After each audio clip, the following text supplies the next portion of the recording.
Sefer, de libros y autores.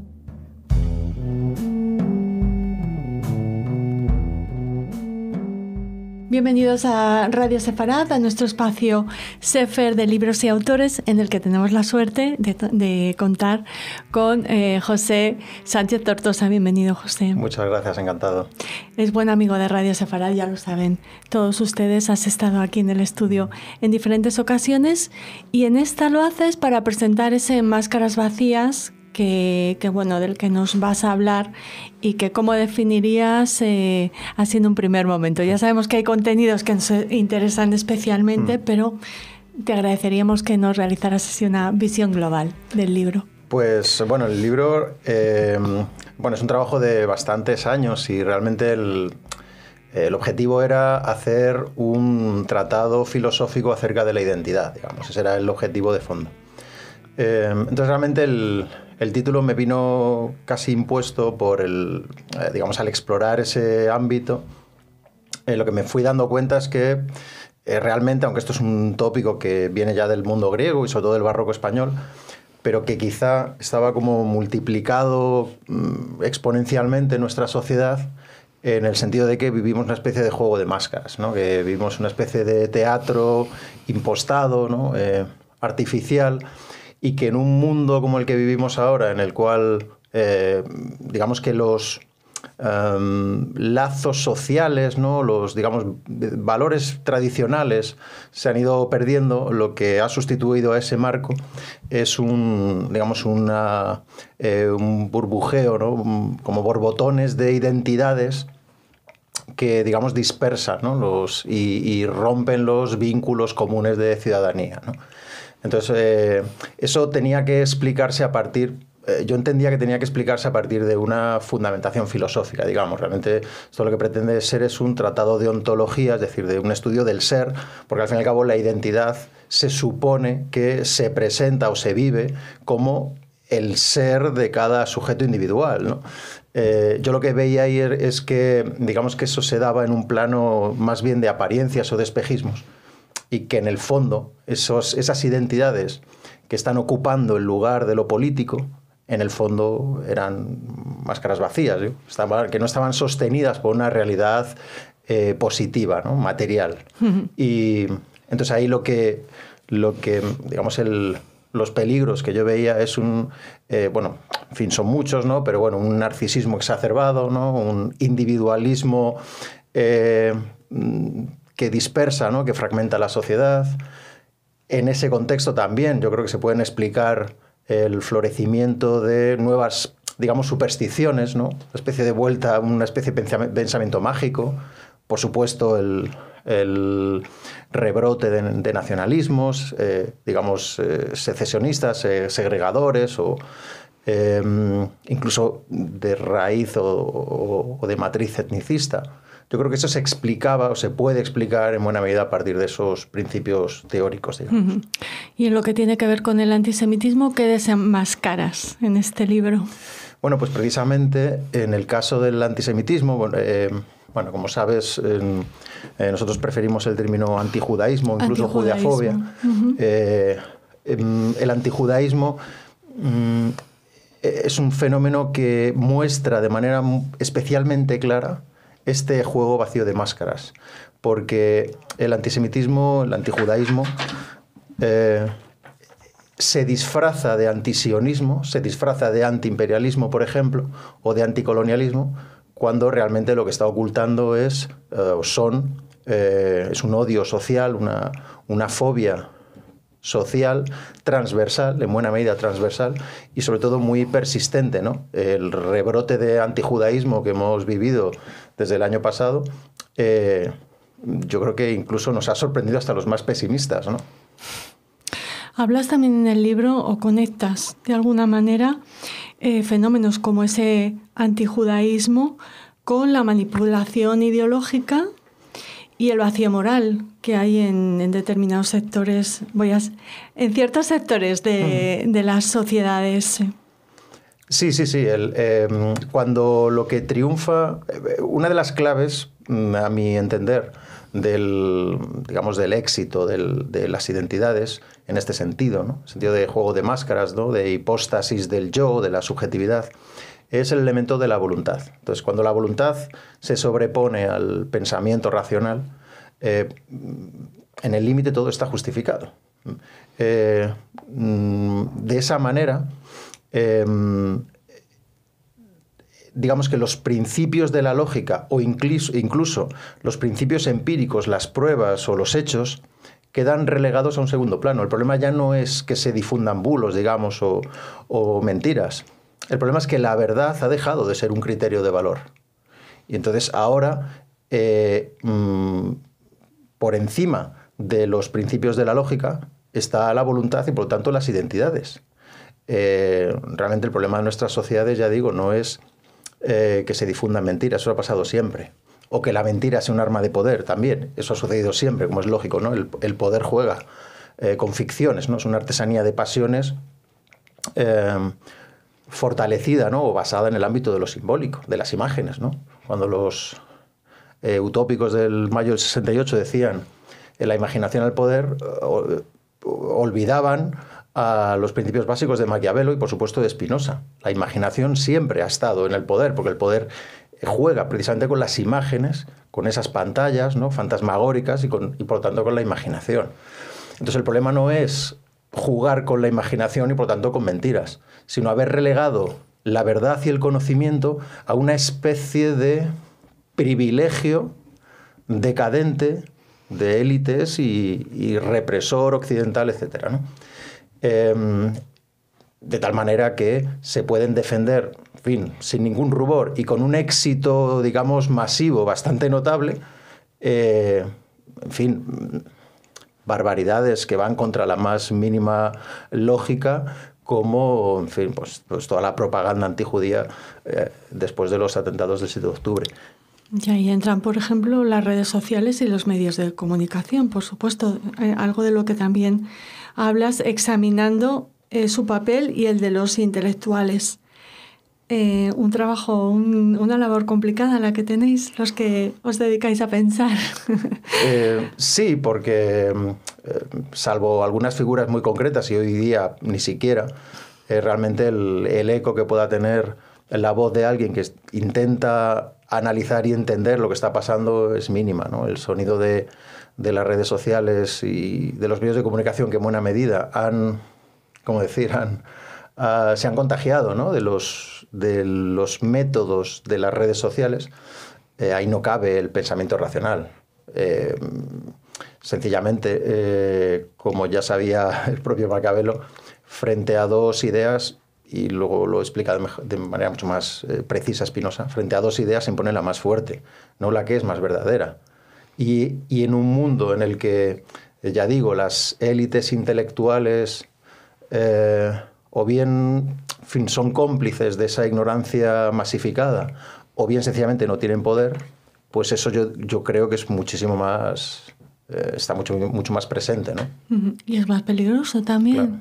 Claro. José, libros como Máscaras vacías nos ayudan a pensar y también nos dan herramientas para actuar. Por ejemplo, en esos momentos en los que se nos acusa de ser especialmente sensibles y no permitir una crítica a Israel, porque les acusamos inmediatamente de antijudaísmo o de antisionismo, ¿no? ¿Cómo diferenciamos?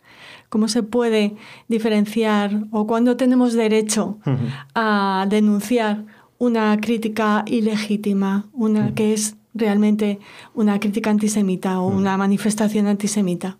Bueno, digamos que eso es casi una cuestión táctica, en cierto modo, en el sentido de que, bueno, si uno está en una conversación con personas, digamos, más o menos razonables, que atienden a razones, a hechos, a datos, por supuesto que yo creo que es hasta saludable mostrar las críticas de los gobiernos o del Estado de Israel en este caso, que obviamente van a incurrir, ¿no?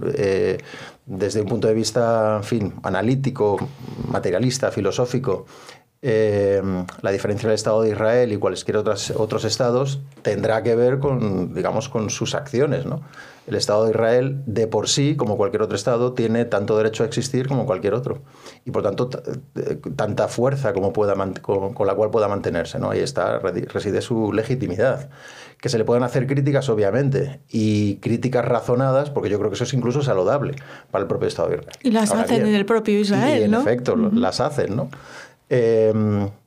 Otra cosa es que la situación pueda ser más o menos, desde luego no es idílica desde el punto de vista de la política interna, eso es evidente, ¿no? Pero una cosa es esa y otra cosa es la propia supervivencia. Y sobre todo cuando estás en el ámbito de la batalla propagandística. Y esto hay que tenerlo claro. Una cosa es la crítica razonada, el análisis teórico, otra cosa es la batalla propagandística, que lógicamente el Estado de Israel, como cualquier otro Estado o cualquier otra, digamos, otra estructura de poder, necesita emprender. Y sobre todo a veces, o en este caso, para contrarrestar, ¿no? Una gran campaña propagandista. Claro, porque del otro lado, claro, ¿no? es una batalla propagandística. Desde el punto de vista estrictamente, digamos, racional o empírico, histórico, o sea, yo creo que es bastante sencillo, en cierto modo, ¿no? Basta con ponerse delante de un mapa. Simplemente con ponerse delante de un mapa, muchas de las falacias que se vierten sobre Israel caen por su propio peso. Pero eso es en el plano de las ideas, en el plano de lo teórico. En el plano de la batalla propagandística, ahí eso es mucho más difícil, porque ahí operan otros dispositivos que no son los de la racionalidad. Las narrativas de las que hablabas antes, ¿no?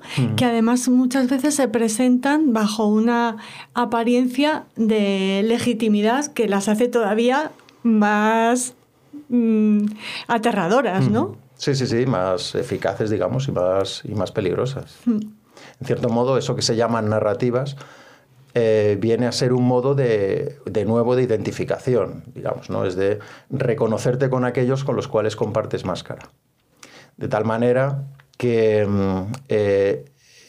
digamos que la narrativa, eso que se llama la narrativa, los grandes relatos, es una justificación ad hoc, ¿no? Posterior, de unos prejuicios ya arraigados.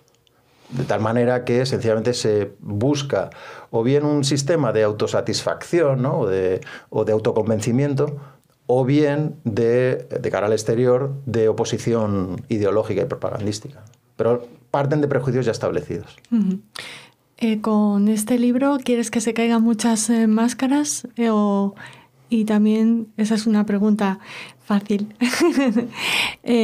pero te quería hacer otra. Quizá los que entendemos que trabajamos para que la verdad se conozca en un mundo complicado, si atendemos al tema del antisemitismo y de Israel, tengamos que ponernos alguna máscara también.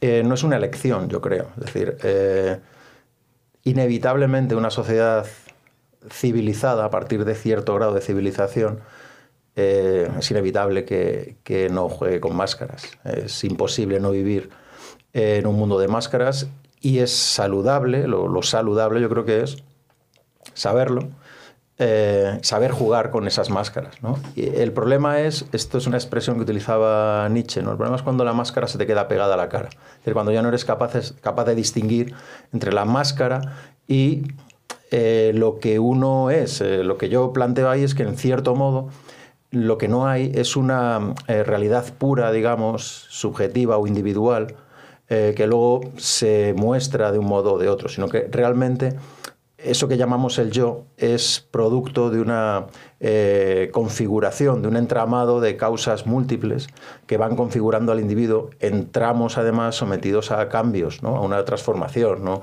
No hay una especie de alma pura, ¿no? Entonces, bueno, y eso se ve, digamos, muy claramente confrontado al juego de identidades actual, ¿no? Yo soy negro, yo soy blanco, yo soy mujer, yo soy hombre, yo soy gitano, yo soy judío, yo soy musulmán. Ese soy, ese ser, es lo que yo creo que no tiene una consistencia ontológica sólida, digamos, ¿no? Y realmente lo que pobres mortales somos, pues somos resultado de múltiples procesos en conflicto, ¿no? Y en continua transformación, que más o menos nos apegamos a una máscara seguramente por necesidad de tener fe, una especie de persistencia en el tiempo, ¿no? Epicteto decía aquello de que acostúmbrate a pensar que eres un hipócrita, es decir, un personaje, tienes una máscara, personaje, prosopon, es máscara en griego, y que tienes que representar un papel que otro ha escrito por ti, que tú no lo has escrito. Lo saludable es saber eso, que vivimos en un juego de máscaras, pero que necesariamente las máscaras existen. Lo que yo pretendo con el libro, entre otras cosas, es desenmascararme a mí mismo en primer lugar y luego mostrar por lo menos, ¿no?, una rendija a través de la cual se pueda ver la distancia entre pues eso, las máscaras y lo que no es máscara, ¿no? Es decir, evitar en lo posible la cerrazón de narcisismos y fanatismos que no ven esa separación o esa distancia. Pues ya ven qué interesante es Máscaras Vacías. No sé si quieres añadir algo más antes de despedir esta conversación. Bueno, diría que la pregunta de por qué incluir en un libro con esta temática, ¿no?, un capítulo especial dedicado al judaísmo, tiene que ver porque el judaísmo históricamente ha sido visto, y en cierto modo ha podido ser, una especie de singularidad histórica, al menos en el sentido de que siempre ha sido considerado como lo ajeno, ¿no? El otro. Lo otro. Y que en cierto modo el judaísmo se basaba en no ser, o sea, en no tener una identidad, sino, en fin, irse construyendo una especie de vacío, ¿no?, vinculado a la diáspora, ¿no?, y a todos los grandes acontecimientos por los que el judaísmo ha ido pasando, ¿no? Aparecen muchos escritores, incluso judíos, ¿no?, que juegan con esta idea, ¿no? Y entonces el judaísmo vendría a representar o a expresar, digamos, una especie de fractal de la condición humana. Digamos que en el judío, históricamente, o en el judaísmo entendido así, se podría ver esa especie de carencia, ¿no?, de identidad, esa especie de orfandad que en el fondo constituye lo humano, pero que históricamente en el judaísmo en determinados momentos se habría visto con mucha claridad, ¿no? Y por eso era imposible, ¿no?, no dedicar un capítulo a eso en un libro que trataba de esta cuestión. Pues identidades, judaísmo, esas máscaras legítimas o no. Mucho más en Máscaras Vacías con José Sánchez Tortosa. Te agradecemos muchísimo que hayas venido aquí a Radio Sefarad a presentarnos este nuevo libro y te esperamos para los siguientes. Gracias. Ha sido un verdadero placer. Muchísimas gracias.